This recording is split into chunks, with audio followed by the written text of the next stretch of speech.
kita ke Pak pembicara yang ketiga, yaitu Bapak Dr. Andes Firman Haris, MSI, sudah ada bersama kita. Bapak Firman ini adalah saat ini menjabat sebagai Kepala Museum Bank Mandiri Jakarta dengan riwayat pendidikan D3 Kearsipan UI, S1 Administrasi Negara, dan S2 Komunikasi. Beliau banyak berkecimpung di organisasi seperti Asosiasi Museum DKI Jakarta, Forum Kearsipan Perbankan, Wakil Ketua Umum Pengurus Nasional Asosiasi Arsiparis Indonesia, dan sebagai tambahan informasi bahwa beliau juga pernah menjadi juara pertama Arsiparis Teladan tingkat nasional kategori BUMN pada tahun 2015. Dengan banyak sekali pengalaman yang sudah beliau dapatkan, kiranya bisa berbagi kepada kita semua pada siang hari ini. Kepada Bapak Dr. Andes Firman Haris, MSI, waktu dan tempat kami persilahkan, Pak Firman. Baik, terima kasih Bu. Waktunya 20 Jadi menit. kalau di paparan si Bu Dia, yang terhormat para Pak Jajang, Bu Dia, para senior, kita sharing mudah-mudahan bisa selesai 15-20 menit, sehingga lebih banyak diskusi ya. Baik, mungkin bisa ditampilkan materinya. Jadi kalau tadi Bang Rugos, Pak Asmi, Bang Asmi gitu ya, bicara dari sisi makro levelnya, atau saya coba bicara dari mikro levelnya gitu ya. Jadi melihat dari paradigma sistem manajemen mutu ya. Paradigma di sini kalau menurut Thomas Kahn bisa dibilang sistem kepercayaan dasar ya. Tapi di sini cara berpikir lah, pendekatan masalah ya. Jadi saya coba lihat dari kerangka 9001-2015 ya, ini requirement ya, persyaratan. Jadi ini tools yang sangat efektif kita gunakan pada saat terjadi krisis ya. Baik, berikutnya. Nah, ini data ya. Tadi kan beberapa kali tadi Bang Azmi bilang pengambilan keputusan berdasarkan data gitu ya. Benar ya, jadi bahkan bukan hanya data, bukan hanya wawasan data ya, tapi data yang radikal ya. Kita ada di era big data gitu ya. Nah, data ini adalah asumsi-asumsi yang akan kita gunakan sebagai pendekatan untuk pengambilan keputusan ya. Numbers never lie, ada yang bilang seperti itu ya, angka nggak berbohong. Bahkan kita dulu kuliah di arsip, dosen bilang archive nothing tells but the truth ya. Berikutnya, ini paradigmanya. Mohon mundur lagi. Yang tadi, nah ini data ya. Nah, saya fokus di konteks 4 aja ya, organisasi ya. Ini cara kita melihat suatu masalah ya. Jadi sertifikat ISO 9001 itu yang paling best practice ya, yang paling laku dijual ya. Ada berapa? 1 juta lebih kalau nggak salah semua perusahaan. Ya, nah sesuatu pendekatan itu harus dari konteksnya ya. Konteksnya berubah, asumsinya berubah, nanti pendekatannya berubah ya. Nah, konteks organisasi di sini ya kita fokus nanti di isu-isu eksternal internal terkait COVID maupun nanti identifikasi stakeholder ya. Karena pasti dengan adanya krisis pandemi COVID, asumsi itu berubah ya. Dan tidak merubah, tidak segampang membalik telapak tangan ya. Waktu kita masuk ke era respon terhadap COVID ya.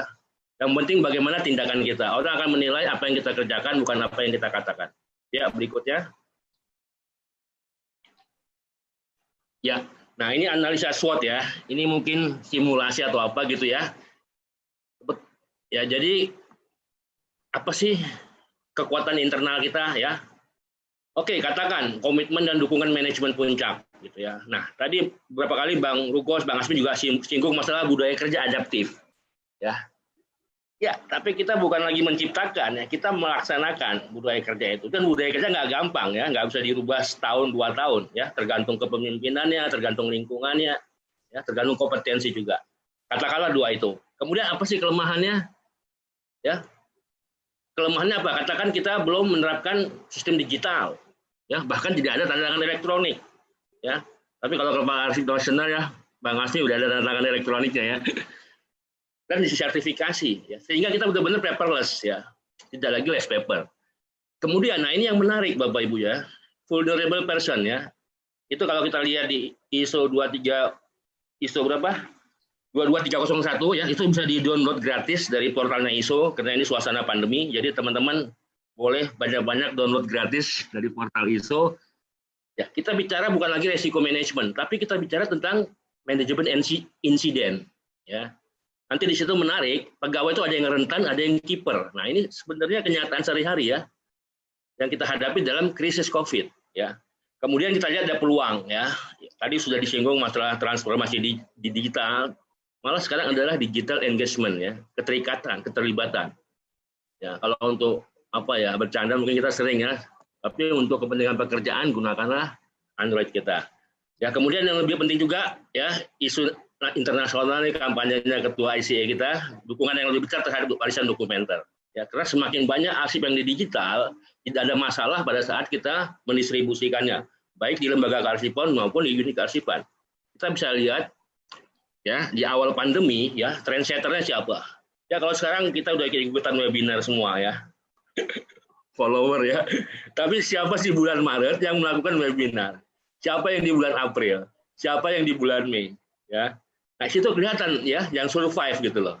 Semakin dia digitalnya kuat ya. Bahkan kemarin ICA sudah buat digital map ya. Kita bisa mengakses ke luar negeri ya. Mana yang resource yang bisa kita akses. Kemudian ancaman ya. Tentu isunya adalah infeksi COVID ya. Terus tadi Bang Gus bilang VUCA ya, itu benar sekali. Kapan PSBB selesai ya? Ada yang bilang setelah vaksinnya selesai gitu ya. Setelah vaksinnya ketemu. Ya, kemudian tentu dampaknya yang mungkin kita sedang mengalami juga resesi ya, krisis ekonomi. Saya rasa itu. Nah, sekarang bagaimana respon kita ya? Bisa dilihat di sini. Mungkin saya nyetir aja beberapa ya. Gunakan kekuatan eksekusi peluang. Ya. Atau yang ekstrim review business impact analysis. Ya. Nah ini mungkin perlu ya teman-teman. RC juga mempelajari tentang risk profile ya. Karena sistem kearsipan itu nggak bisa berdiri sendiri. Kita nggak di ruang hampa. Di situ ada sistem manajemen risiko, di situ ada sistem keamanan informasi, ya itu harus integrated gitu ya. Oke, berikutnya Bu. Ya ini ya, gunakan kekuatan dan eksekusi peluang ya. Ini hari pertama kita waktu itu mensterilisasi gedung ya, foto atas kiri ya. Bahan kita beli sendiri karena waktu itu permintaan banyak, support nggak ada, ya. Yang perlu cash juga gitu ya. Karena keadaan krisis kalau kita menunggu antrian ya gedung kita nggak disterilisasi. Ya. Ya kita akan terbiasa dengan protokol kesehatan. Ya. Terus kita juga harus melakukan BIMTEK ya. Kebetulan kita di pusat punya beberapa region cabang, kita melakukan BIMTEK secara virtual. Ya, nggak mengurangi KPI pencapaian target kita. Ya. Dan yang menarik mesin genset ya. Itu yang tadi hanya bisa 1-2 orang teknisi dengan adanya pembatasan sosial, pembatasan jarak, pengaturan jadwal, semua orang harus bisa memasarkan mesin genset. Ya, akhirnya manualnya dibuat secara YouTube ya. Dan syukurnya kita udah punya aplikasi sehingga pencarian arsip nggak harus ke lokasi ya, bisa dipandu. Nah, isunya ya saya rasa itu. Berikutnya ya merubah ancaman menjadikan peluang ya. Jadi misalnya ya persoalan gini, kita katakan ada 30-40 orang yang menguasai sistem mungkin hanya 5 orang gitu ya. Nah, waktu kita sistem piket dengan 25% kekuatan di awal, kemudian 50%, semua orang harus bisa mencari arsip, semua orang harus bisa melayani arsip, semua orang bisa manasi genset ya, karena satu gedung itu biasanya 2 orang pada saat kondisi yang paling ekstrimnya di awal-awal di minggu kedua atau ketiga ya. Nah, sehingga transfer knowledge itu harus berjalan dengan cepat ya. Ya, bagaimana? Nah, disitulah perlunya leadership atau budaya adaptif tadi ya. Ya, kita tadinya semua dengan pertemuan ya, kita juga merangsang digital enrichment gitu ya. 17 Agustus adain lomba video tentang patriotisme ya. Memori hari ini kita perkencang. Bagaimana arsip itu dekat dengan halayaknya, dekat dengan usernya ya. Oke, saya rasa itu ya. Jadi bagaimana merubah ancaman jadi peluang ya. Memang ini kita bicara soft skill ya. Jadi pada saat kita di kehidupan nyata, kita membumi, semua itu tergantung soft skill kita, kemampuan komunikasi kita ya. Kemampuan kepemimpinan kita, keteladanan kita ya. Oke, berikutnya. Nah, yang terpenting dari analisa ISO 9001 di klausul 4 tadi kita bicara konteks ya. Ada eksternal, ada internal. Yang kedua, tools analisisnya adalah analisa stakeholders ya. Mungkin selama ini kita nganggap masyarakat dan lingkungan nggak penting. Bahkan pegawai kita anggap hanya sebagai modal, sebagai maksudnya aset aja ya. Tapi lebih dari itu, dia menjadi bagian dari kita, bagian dari keluarga ya. Saya rasa ini yang harus dibuktikan ya. Jadi ini cara selalu contoh teman-teman nanti menganalisa stakeholders ya, pasti berubah dengan adanya krisis ini. Oke, berikutnya.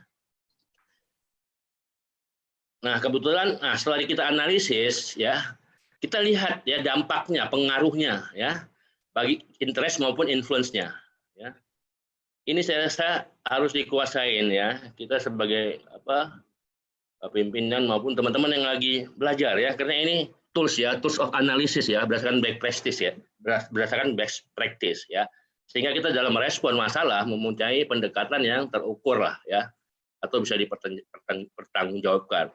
Oke, berikutnya, nah ini nanti hasil akhirnya ya, bagaimana strategi komunikasi kita ya kepada masing-masing stakeholder ya, kita nggak bisa membuat semua orang senang, tapi kita semua bisa menyenangkan seorang, misalnya seperti itu ya. Jadi melokalisir pendekatan kita ya.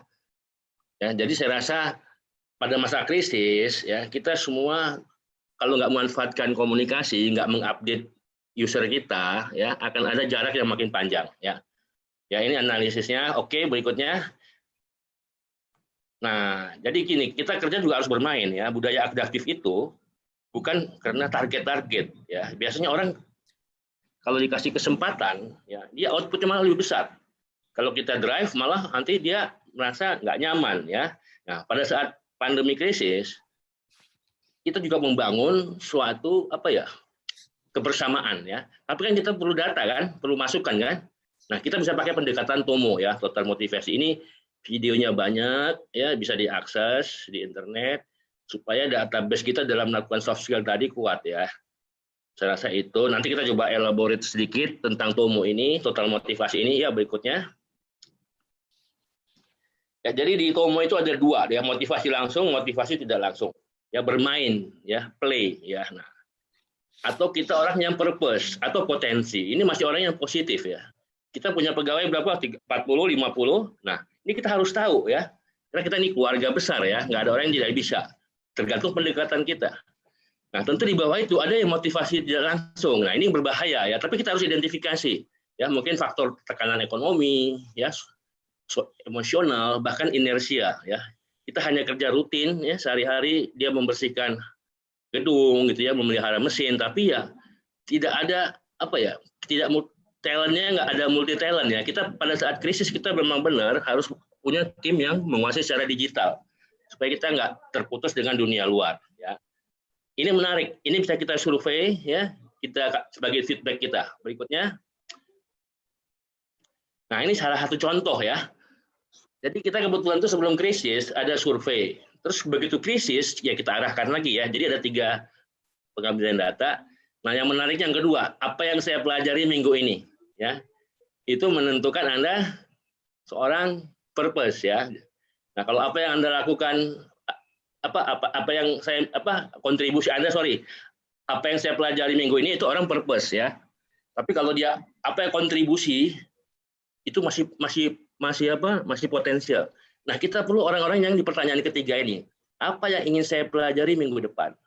Ya, ini orang-orang yang nanti di level bermain.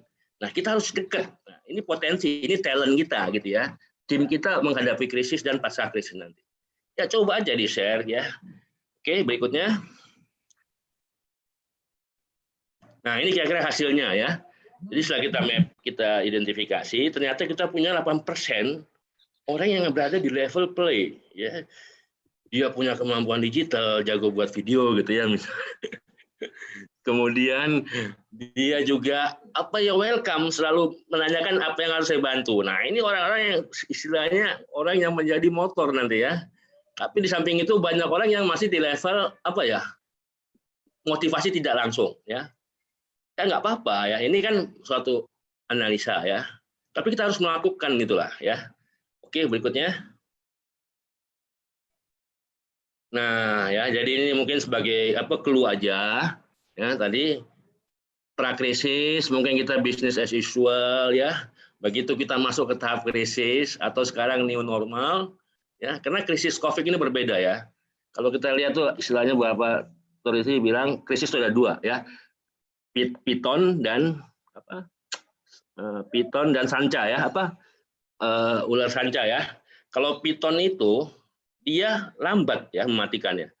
Tapi kalau sanca ini dia sekali matok orang langsung COVID gitu ya. Nah, pandemi ini, COVID ini keduanya gitu ya. Jadi kita menghadapi dua ular sekaligus gitu ya, nggak tahu kapannya selesainya ya. Jadi kita harus melaksanakan budaya kerja yang adaptif ya. Ya. Kalau soal teknis kearsipan ya, saya rasa klasifikasi masalah gitu ya. Mungkin selama ini kita lebih mengidentifikasi krisis yang disebabkan faktor alami ya. Kita udah biasa lah menghadapi gempa, bencana banjir, terus bahkan mungkin serangan terorisme ya. Tapi kalau menghadapi budaya ancaman COVID yang tidak kelihatan, mungkin kita bisa mereview ya. Dan ini emang benar tadi ini kesempatan kita untuk mendokumentasikannya ya. Tapi bukan buat hari ini ya, buat masa depan. Dan yang sekarang itu harusnya kita punya repositori ya, jadi bisa sharing ya. Saya rasa itu yang terjadi. Ya tentu ya kita juga harus memperbaiki manual mutu kearsipan kita ya. Pembelajaran dari sekarang bahwa pada saat terjadi pembatasan kita menggunakan sistem digital ya. Bisa minjam arsip pakai WA ya. Bisa minjam arsip, bisa mengirim arsip pakai WA, nggak harus pakai surat menyurat gitu ya. Saya rasa itu aja yang bisa sharing ya. Nanti kita bisa diskusi lebih lanjut ya. Dari saya demikian. Terima kasih. Wassalamualaikum warahmatullahi wabarakatuh. Waalaikumsalam warahmatullahi wabarakatuh. Terima kasih kepada Pak Firman yang telah menyampaikan materinya. Sedikit yang ingin kami sampaikan dari apa yang sudah disampaikan oleh Pak Firman, bahwa melihat dari sisi mikro, ada analisis SWOT, kemudian menggunakan kekuatan dan eksekusi peluang, jadi lebih banyak soft skill-nya yang diperlukan. Ya, kemudian seperti soft skill-nya seperti komunikasi, leadership, dan budaya kerja yang baru. Kemudian yang kedua adalah bahwa pendekatan total motivasi ini untuk melihat bagaimana arsiparis pada saat pandemi maupun nanti setelah pandemi ini dapat dilihat dari SDM dan yang memiliki motivasi terhadap kerjanya. Jadi ini sedikit yang sudah kami resum dari apa yang disampaikan oleh Bapak Firman. Baik, terima kasih Pak Asmi atas jawabannya. Jadi tadi ada pertanyaan yang harusnya disampaikan ke Pak Rugos, tapi juga sudah dibantu dijawab oleh Pak Asmi. Baik, ada beberapa pertanyaan yang ditujukan ke narasumber kita yang ketiga, ke Pak Firman. Itu ada dari Ibu Isti Lama, kemudian juga tadi sudah dari Bu Sri Junandi. Ya, dan juga ada dari pertanyaan yang disampaikan oleh peserta yang hadir yang menyaksikan dari YouTube Pak Firman. Jadi saya sedikit ringkas saja. Tadi kalau dari Bu Istilama sudah dijawab via chat, tapi mungkin nanti boleh disampaikan kembali. Kalau pertanyaan yang disampaikan oleh Pak Ilham ini terkait yang disampaikan melalui chatting di YouTube, prioritas apa yang harus dilakukan oleh sebuah organisasi terkait dengan soal arsip perbankan dengan adanya perubahan ke arah digital. Jadi apa yang harus diprioritaskan, apakah SDM-nya ataukah teknologinya, mohon penjelasannya. Ini disampaikan oleh Pak Ilham, dan pertanyaan yang juga hampir sama yang disampaikan oleh Bu Sri Junaidi menghadapi era COVID ini, kesiapan teknologi dan juga kesiapan kerjasama yang belum matang dimiliki oleh organisasi. Mohon dijawab Pak Firman, dipersilahkan. Baik, terima kasih Bu Dia kepada Ibu Sri Junandi. Tadi sudah saya jawab. Ya. Jadi intinya Bu, kita nggak boleh tergantung sama teknologi ya. Di belakang teknologi itu manusia, talent ya. Orang yang haus pengetahuan, orang yang ingin berkembang ya. Teknologi itu hanya tools, hanya alat ya. Khalifatullah itu masuk manusia gitu ya. Kemudian ya kalau dalam keadaan darurat, tentu emang dokumen penting kita tuh apa sih, misalnya daftar pencarian nasib, itu yang difoto ya. Sekarang kan teknologi bisa pakai Android, difoto aja, simpen. Nanti petugas yang piket kalau ada pencarian bisa ke situ, atau pencarian melalui kita, jangan petugas yang dibuka pintu atau petugas yang jaga. Kita yang menjadi apa ya, gerbangnya ya, sehingga kita bisa remote ke pusat arsip kalau untuk pencarian. Kalau untuk penerimaan juga seperti itu, atau buat statement layanan terbatas, itu hal yang biasa ya. Layanan terbatas berarti apa, ada requirement 2 hari, sehari sebelumnya harus minta, nggak bisa langsung ya, jadi dikelola, yang penting ada komunikasi, beritahukan kepada seluruh customer ya. Saya rasa itu. Kalau untuk Ibu Istilamah tadi sudah saya sampaikan ya, jadi emang kita asosiasi kita lebih banyak harus mengadvokasi ya, saya lihat itu problemnya. Kalau di luar negeri yang sudah mapan, mereka asosiasi itu sebagai advokasi ya. Jadi orang yang bekerja di arsip cuma sendiri, dia bisa share. Nah ini kalau mungkin kalau nanti vokasi MRA Bu Dia, kita buat ruang advokasi, dan saya yakin insya Allah Bang Gos, Bang Asmi ya, kita sebagai alma mater siap di belakangnya ya. Itu ya, jadi tempat bertanya gitu loh ya. Karena kadang-kadang orang untuk bertanya itu kan bisa jadi jutek gitu ya, nanti jadi tekanan emosional jadi tinggi, jadi stres. Nah kita sharing gitu ya, jadi lebih seperti itu berdasarkan pertanyaan ya. Jadi kadang-kadang kita webinar sosialisasi juga apakah ini memang pertanyaan yang muncul gitu ya.